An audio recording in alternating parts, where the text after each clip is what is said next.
Sensor போர்டை பொறுத்த வரைக்கும் தணிக்கை வாரியம்ங்கிறது வந்து ஒன்றிய அரசாங்கத்தினுடைய குறிப்பாக ஆளும் பாஜகவினுடைய கைப்பாவையாக செயல்படுகிறதுங்கிறது ரொம்ப தெளிவாக தெரியுது.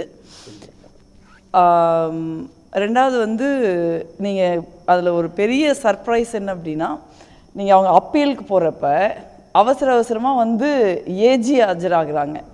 காணொலி காட்சி மூலமாக டெல்லியிலிருந்து அட்வொகேட் ஜெனரல் ஆஜராகிற அளவுக்கு இது அவ்வளோ பெரிய மேட்ரா சென்சார் போர்டுக்கு? எத்தனையோ படங்கள் வந்து சென்சார் போர்டில் தணிக்கைக்கு வருது. அந்த மாதிரி ஜனநாயகனும் ஒரு படம். அந்த படத்துக்கு தணிக்கை ரூல்ஸ் படி என்ன பண்ண முடியுமோ அதுக்கு நீங்கள் தணிக்கை சான்று கொடுத்துட்டு போக வேண்டியதானே.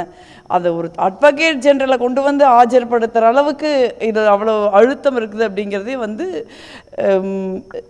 பாஜகவால் ஒரு அரசியல் ஆயுதமாக தணிக்கை வாரியம் பயன்படுத்தப்படுகிறதுங்கிறது தெளிவாக தெரியுதுன்னு தான் நான் நினைக்கிறேன்.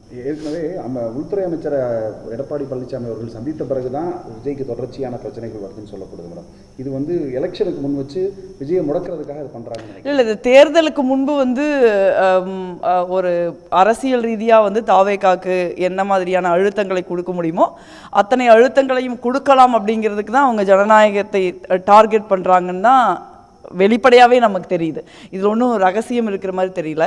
அதாவது என்னை பொறுத்த வரைக்கும் வந்து ஒரு அரசியலுங்கிறது வந்து ஒரு நேர்மையாக அணுகப்பட வேண்டிய ஒரு இடம். மக்கள் தான் முடிவு பண்ணுவாங்க. ஒரு படமாக இருந்தாலும் சரி, அது வேணுமா வேண்டாமாங்கிறதையும் ஒரு தேர்தலில் எந்த கட்சி அல்லது எந்த கூட்டணி அல்லது எந்த தலைவர் கீழே இருக்கிற கட்சி வெற்றி பெறணும் அப்படிங்கிறத மக்கள் தான் முடிவு பண்ணணும். ஆனால் இப்போ நீங்கள் பாஜக வந்ததுக்கப்புறம் பார்த்தீங்கன்னா தேர்தலுக்குள்ள வந்து மக்களுடைய பங்களிப்பை அவங்க மார்ஜினலைஸ் பண்ணிக்கிட்டே குறைச்சிக்கிட்டே வர்றாங்க. ஒன்று, தேர்தல் ஆணையம் வந்து எஸ்ஐஆருங்கிற போர்வையில் பாஜகவினுடைய கைப்பாவையாக இருக்குது. எஸ்ஐஆருக்கு முன்பே கூட பார்த்தீங்கன்னா நீங்கள் வந்து தெளிவாக வந்து பாஜக கூட்டணி ஆட்சி ஆளுகிற மாநிலங்களுக்கு வேறு விதமான தேர்தல் விதிமுறைகளும், எதிர்கட்சிகள் ஆளுகிற மாநிலங்களுக்கு அல்லது எதிர்கட்சிகள் தேர்தலை வெல்லக்கூடிய இடத்துல இருக்கிற மாநிலங்களுக்கு வேறு விதமான தேர்தல் விதிமுறைகளும் இருக்கிறத நம்ம பார்க்குறோம். அதே மாதிரி அமலாக்கத்துறை, வருமான வரித்துறை, சிபிஐ, இது எல்லாமே வந்து எலெக்ஷன் கமிஷன், இது எல்லாமே ஒரு அரசியல் ஆயுதமாக தான் பயன்படுத்தப்பட்டுக்கிட்டு வருது தொடர்ந்து. அதனுடைய பட்டியலை லேட்டஸ்ட்டாக சேர்ந்திருக்கிறது வந்து தணிக்கை வாரியம்ங்கிறது ஒரு பெரிய அதிர்ச்சி அளிக்கக்கூடிய ஒரு விஷயமா இருக்குது. எந்த ஒரு விஷயத்தையுமே அவங்க விட மாட்டாங்க. அதே மாதிரி இந்த பிரச்சனைலாம் நடந்துகிட்டு இருக்கிற இதே நேரத்தில் மேற்கு வங்காளத்தில் ஐபேக்கோட ஆஃபீஸில் அது அவங்க ஏஜென்சி ஹையர் பண்ணியிருக்காங்க எலெக்ஷனுக்காக, டிஎம்சி. அங்கே போய் என்னத்தை தேடுறீங்க? ஸோ அப்போ வந்து அவங்க மேற்கு வங்க முதலமைச்சர் சொல்கிறாங்க எங்களுடைய கட்சியுடைய வேட்பாளர் பட்டியலை அவங்க கைப்பற்றுறாங்க அப்படின்னு சொல்கிறாங்க. அப்போ இங்கே என்ன தேர்தல் இருக்குது? எல்லாத்தையுமே வந்து பாஜக வந்து ஒரு தேர்தலுடைய அவுட்கம்மை டிசைட் பண்ணுவாங்க அப்படின்னா ஒரு அரசியல் கட்சிகளை ஆம் ட்விஸ்ட் பண்ணி அவங்க கூட்டணியில் சேர்க்கணும்னு நினைக்கிறாங்க. பல்வேறு எதிர்கட்சிகள் இருக்கிற தலைவர்களை இடி மாதிரி அமைப்புகளை வச்சு மிரட்டி அவங்க கட்சியில் கொண்டு போய் சேர்க்குறாங்க. இல்லைன்னா தேர்தல் நேரத்தில் அவங்க பணியாற்ற விடாமல் முடக்கிறாங்க. அப்புறம் தேர்தலில் பெரும்பளவிலான வாக்காளர் பட்டியலிருந்து வாக்காளர்கள் பெயர்கள் வந்து நீக்கப்படுது. ஸோ அப்போ இது என்ன மாதிரியான தேர்தலை நம்ம அணுகிறோம்? இதில் மக்களுக்கு என்ன ரோல்? எல்லாத்தையுமே வந்து பாஜக தான் முடிவு பண்ணுவாங்க அப்படின்னா அப்புறம் மக்கள் எதுக்கு போய் வரிசையில் நின்று ஓட்டு போடுறங்கிற ஒரு கேள்வி இதில். இது வந்து ஒரு எளிய ஜனநாயகன் மீதான தாக்குதலாக நான் பார்க்கல.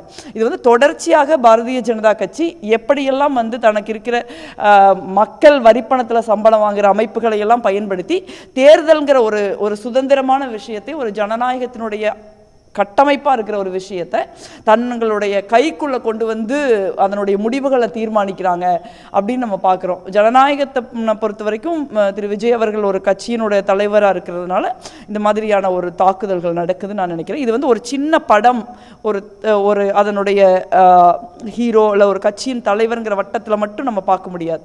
இது வந்து ஒரு பெரிய ஒரு தேர்தல் கட்டமைப்பையே ஒரு சீர்குலைக்கிற ஒரு விஷயமா தான் பார்க்குறோம். அதனால தான் நம்ம ஒரு கடினமாக இதுக்கு எதிர்வினையாற்ற வேண்டியிருக்கு. ரெண்டாவது வந்து ஒரு திரையுலகத்தின் மீது இவ்வளவு பெரிய தாக்குதலை ஒரு கட்சி, ஒரு ஆளுங்கட்சி நடத்தக்கூடாதுன்னு நான் நினைக்கிறேன் பாஜக. ஏன்னா ஒரு திரையுலகம்ங்கிறது அதுக்கு ஒரு கிரியேட்டிவ் ஃப்ரீடம் இருக்குது. அந்த படத்தை எடுக்கிறாங்க அப்படின்னா அந்த படத்துக்கு ஒரு நியாயமான தணிக்கையை நீங்கள் பண்ணலாம். அதுவே என்னை பொறுத்த வரைக்கும் நான் ஏற்கனவே சொன்ன மாதிரி தணிக்கைங்கிறது சென்சார் போர்டே ஒரு அவுடேட்டட் கான்செப்ட். என்னத்தை போய் நீங்கள் சென்சார் பண்ணுறீங்க? டிவியில், யூடியூப்பில், சோஷியல் மீடியாவில் அவ்வளோ விஷயங்கள் போய்கிட்டு இருக்குது. அப்போ ஒரு காலத்தில் வந்து நீங்கள் இங்கே ஃபில்ம் மட்டும்தான் இருந்தது. அன்னைக்கு நமக்கு தணிக்கை வாரியம் தேவைப்படுது. இன்னைக்கு வந்து ஃபில்ம்ங்கிறது ஒரு ஃபில்மை தாண்டி நிறைய விஷயங்கள் வந்துருச்சுல்ல. அப்போ ஓடிடி இருக்குது. ஸோ இங்கெல்லாம் என்ன தணிக்கை பண்ணுறீங்க, அப்போ ஃபில்முக்கு மட்டும் என்ன தணிக்கை, அது தேவையில்லாத ஒரு விஷயம் தான். ஸோ அப்படி இருக்கிறப்ப அந்த மாதிரி ஒரு சூழலில் இந்த மாதிரி ஒரு ஒரு பல்லாயிரக்கணக்கான கோடி ரூபாய் போட்டு படம் எடுக்கிறாங்க.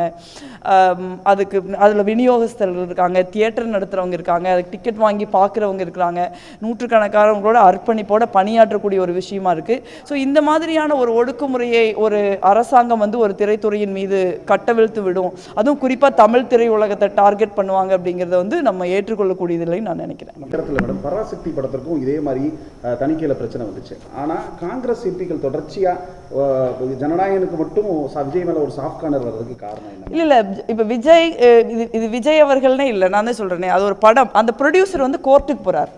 ஆனால் ஜனநாயகனில் அப்படி எதுவும் நடக்கலை. இப்போ ப்ரொடியூசர் கோர்ட்டுக்கு போய் அவங்க ஒரு ஸ்டேட்மெண்ட் வெளியிடுறாங்க, இந்த மாதிரியான காரணங்கள் எங்களுக்கு கைமீறி போய் எங்கள் கட்டுப்பாட்டில் இல்லாத காரணங்களால் இது எங்களால் படத்தை வெளியிட முடியல அப்படின்னு சொல்லி ஒரு அமைப்பு வந்து ஒரு குறிப்பிட்ட படத்திற்காக ஒரு தயாரிப்பு நிறுவனம் நீதிமன்றத்துக்கு போகிறப்ப தான் இந்த பிரச்சனை வருது. பராசக்திக்கு அப்படி ஒரு நிலைமை வரல. அப்படி வந்தால் நாங்கள் அந்த படத்துக்காகவும் பேசுவோம்.